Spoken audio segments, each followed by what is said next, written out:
Greetings and welcome to the weekly educational rounds here at Sinclair. And before we begin, I'm going to ask everyone in the audience to adjust their clocks, their mind, body, and spirit to Buddhist Standard Time, which is the present moment.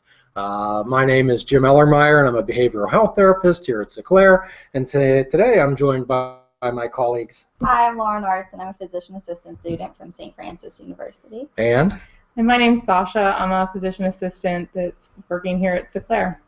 Well, and quite often, as we say, all days are good. Some days are better than others. And I have a hunch that today is going to be one of those days which are better than others. And today we're joined by Dr. Nancy through the magic of media, which I don't understand a little bit and I'm not even going to try to. So, Dr. Nancy, welcome and welcome to Sinclair. Could you tell us a little bit about yourself and a little bit about your background? Well, I'm a media and health psychologist, so my work is about bringing media and health together. And for many years, I've done that through radio and television and publications, print publications, here and around the world.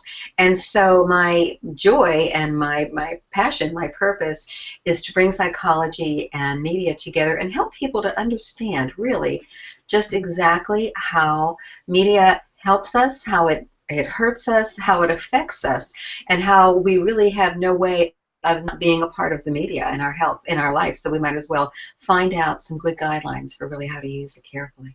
Well, that sounds great. And here at Sinclair, what we are is we're an integrative, holistic psychiatric facility dealing with a person in the sum total of their life. We do not like to label people as anxiety, depression, borderline bipolar, whatever, but rather look at that pure burning inner spirit that's in an individual and deal with and offer enhancements to every aspect of their life. And speaking of the media, Dr. Nancy, quite often I deal with individuals who believe they are connected with the world through so much social media. However, I find that they have disconnected with themselves, and we work on often starting a relationship with yourself. Could you address that? Yes, I can, Jim. And the fact is that we are, I mean, here we are on Skype, on having a podcast, on Google+. This is media. This is good. It's good. The fact that we're here together, conversation. We can get online. We can research any topic that we want to. We can watch TV. We can get the weather. Media is our friend if we know how to use it and if we use it in a positive and constructive way. Now, what you're talking about are people who have a better relationship with the media than they have with real people, correct? Yes. Okay. What we know about that is that people who tend to have only online friends and not real friends, there's actually a TV show about this that just came out, that just started last week, called Selfie. It's about a woman who had a tremendous number of friends on Facebook, but no friends in real life. And it shows how she moves from where she is to where she needs to be. Because social connection is the top way that people find happiness. I wrote a book called The Top 10 Tips for Lasting Happiness, and the #1 tip was social connection. And so, real social connection. So when people find that their friends are mostly technical friends as opposed to flesh and blood friends, those people often have a trend toward being introverts, toward being very shy, or having anxiety disorders. The average person, and the Dalai Lama said it quite well, he said that it's not the internet, it's the user that turn. And what we know from research, and from the research particularly on internet addiction, is that if you tend to be anxious, if you tend to be shy, and if you find that it's much safer to very carefully craft your response to a friend rather than to be in face-to-face interaction, if you've had a history of anxiety disorder, or simply if you're more of an introvert than an extrovert, you are at risk in some ways for developing more high-tech friends than real friends. Well, sure, and that's we find that quite often here. So, how can you tell a patient, or how can you tell when that line is blurring with a person that you see, Dr. Nancy? So when a person whether a person is having more real life versus technical life, okay. Well, there are many ways. We look at how much time they spend on the net. We look at whether they are able to turn off, able to turn the TV off, able to turn off all of their technical devices, whether they simply like to watch media and use media, whether they simply prefer to watch media, or whether they can't help themselves, whether they're at dinner on the phone, got the Kindle out. All of the technology that we use, can you put it down at will? Can you get to your son's soccer game, or do you have to stay home and watch the NFL football game? It depends on enjoy media, whether you prefer it, which is a little bit stronger, or whether you're addicted to it and can't get away from it. So those are the three levels that we look at: enjoyment, preference, and addiction.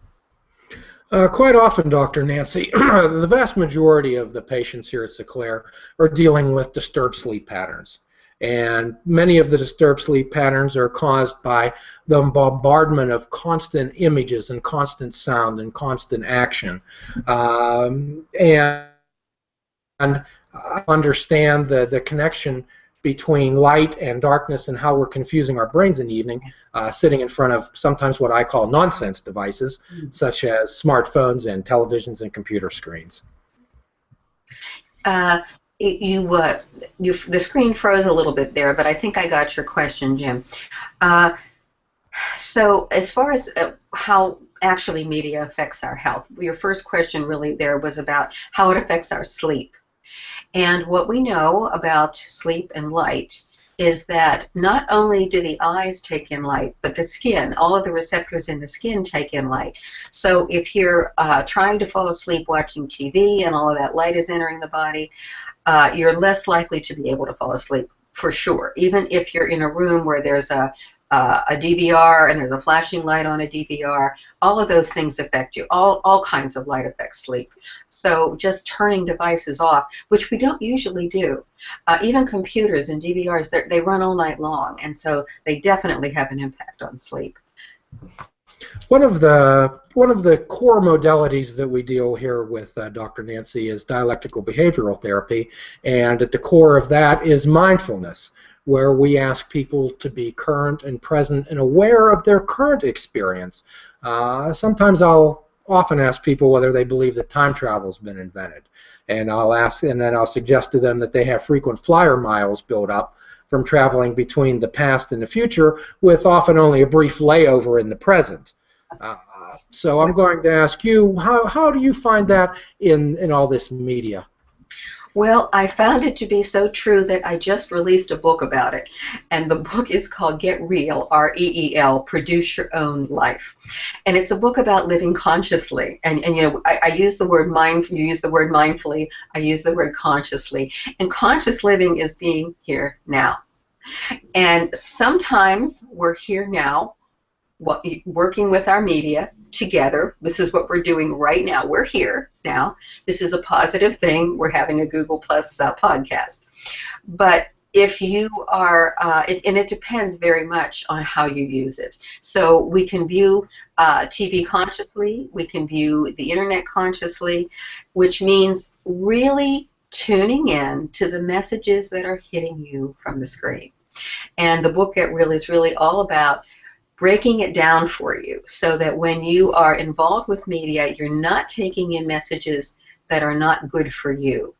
There are so many media messages that are good for you, but they're not all good for us, especially too much violence, which is so typical in TV and movies. So the idea is to consciously view media so that you're aware all the time how it's affecting you, and you're not entranced by it. You're not just taken in by it and going for the ride. And quite often, Dr. Nancy, what I'll suggest to people is that they become the observer behind the thinker, and perhaps if their life's a series of mini movies, then to begin to maybe sit in the front row of that theater and observe what's going on, and they can have a choice whether to be a participant in it or not. And Sasha has some thoughts for you. Yeah, Jim and I were actually just talking, like he said, we deal with dialectical behavioral therapy, and in some of our sessions we talked about incorporating maybe some film-based stimuli, like working with people, helping them establish interpersonal relationships and skills related to developing interpersonal relationships by watching interactions on media and critiquing them and analyzing them and seeing how they could apply what they learn to their own lives. Have you ever experienced anything like that, or have any tips for us? Well, that's really what Get Real is. Get Real is a look at all kinds of television shows and movies and what the messages are in those, and good examples as well as bad. So the power, and actually my doctoral dissertation was on using video to teach children, using TV to teach children. So you're right, touching my heart with that question. And the truth is, of course, that TV teaches us. TV is the third most influential teacher, and movies and media, in our lives. Our parents are the first, our teachers are the second in most cases, and now media is the third most influential teacher. So if you can use that positively, which is exactly what I did for my research, if you can use it positively and find out, hey, are there some good role models? Are there some bad role models that we can use clips of to really demonstrate to people what is healthy, conscious viewing, conscious living, conscious socializing, and what is just not? Yeah. Thank you. Thank you, Sasha. Yeah, thank you so much. Much of my background and my thought come from the 12-step recovery world, and in there we suggest that sometimes it's difficult to think your way into acting right or acting into different behaviors. However, we can act our way into thinking right. And how many people do you find, Dr. Nancy, live vicariously through media? Well, to some extent, I think we all at times live vicariously through media, even if it's just for that moment, even if it's just very briefly. We have that experience of being taken in because that's what the job of media is, and they do it well. So if you're watching a commercial, it affects our self-esteem, it affects how we spend money, it affects who we think we are and who we think we ought to be. Even a 60-second or 30-second commercial can have that much impact on you, and you get drawn in because of the skill of the producer. You get drawn into the crime show that's really kind of upsetting you, but you can't wait to see the end of it. So the power of the media is about drawing you in and making you a part of the family of characters on that show. And so I think anytime we watch media, even if it's at the movies, you know, you don't come home and you don't say, well, the character that played Claire in that movie, you say, well, Claire was really confused by that dilemma that she had in the movie. We identify with them, and they're very real to us. So we are all taken in at some time, and it's the job of good media to take us and entertain us. We just have to live consciously enough to know when it's good for us. And that's there's the key right there. And what we attempt to do with individuals, Dr. Nancy, is to have them begin to operate through a wise mind perspective of the world. And quite often, sometimes I'll deal with, and we deal with people, I'm sure that you've dealt with more than us, is people who live in Walter Mitty-esque fantasies in their life. Yes, and I'm going to say that if you haven't seen The Secret Life of Walter Mitty, that you should. It is actually a wonderful movie. And there are some wonderful movies that I highly recommend, in which the media takes us through understanding who we really are. Dating Mr. Banks is another current movie that is very powerful in that way. But when the characters on the screen, or even in literature, I mean, some people read and they become immersed. When the characters on the screen are more real than the characters in your life, you know that you're in trouble. And really look at the signs that you're not living a real life. If you're living consciously or mindfully, as you say, Jim, I think that's just so wonderful, and I'm happy that that's the goal over at Seclair. But if you're doing that, you know when you need to turn off your media. You're aware, and you know when you're being taken in, but you also know when it's okay to be taken in, when it's just entertainment. And you can view consciously enough to know what's good for you. Have you dealt, Dr. Nancy, with many people that through the impact of media they've developed a negative impact, a negative view of their own self-worth in their own life when we get people telling us how we should be, and if you don't follow this or wear this or use this, that you are less than. So tell me about your dealings with those types of individuals. Absolutely, positively. The media sets up a perfect example that we should follow. And they tell us what we should want, what we should think, what we should buy, how we should spend. And it's very powerful because it's very subliminal. Good advertising is subliminal. It makes you want to buy the product. They're doing what they're meant to be doing, but we're taken in, and it affects our self-esteem tremendously, particularly women. And there have been some commercials that have actually exposed the entire advertising technique and show you what they're doing as they're doing it. They're actually exercises in conscious living. So it's not always bad, but self-esteem is highly influenced, and goals and belief systems are highly influenced because, for example, we're not told, well, we're not asked by TV, would you like to exercise? Would you like to get in better shape? We're told, you too can have rock hard abs. Just and it's what they've already done is they've assumed that you want those. And they're telling you, you want this. Now here's how you can get it. It's very subliminal, but, well, if I don't have rock hard abs or I don't want rock hard abs, there must be something wrong with me. I must buy this product to figure out what's wrong with me, because you too can have rock hard abs. Perhaps. I know that wasn't directed at me. No. So, Dr. Nancy, we'd certainly love to have you come and visit us at Seclair. Oh yeah. If you'd like to contact us, we'd love to have you out here and give your presentation and some of your thoughts. Give you some of ours. Could you let our audience know how to reach you? I am at realconsciousliving.com is my website, and Dr. Nancy at realconsciousliving.com will get you to me if you would like to talk, would like to know more about this topic, or more about Get Real, or even have a lecture for your group or organization. You can find me there. Well, we'd certainly love to have you, and we thank you so much for joining us today. I'm grateful to be here. Grateful to be invited. It has been one of those days that has been better than others, Dr. Nancy. Thank you. And I'm going to ask Sasha to sign us off. All right. So to continue the conversation, please like us on Facebook, plus us on Google+, or follow us on Twitter under Seclair Life, and keep an eye on any of these for our next live recording, Mondays around noon, to ask your own questions.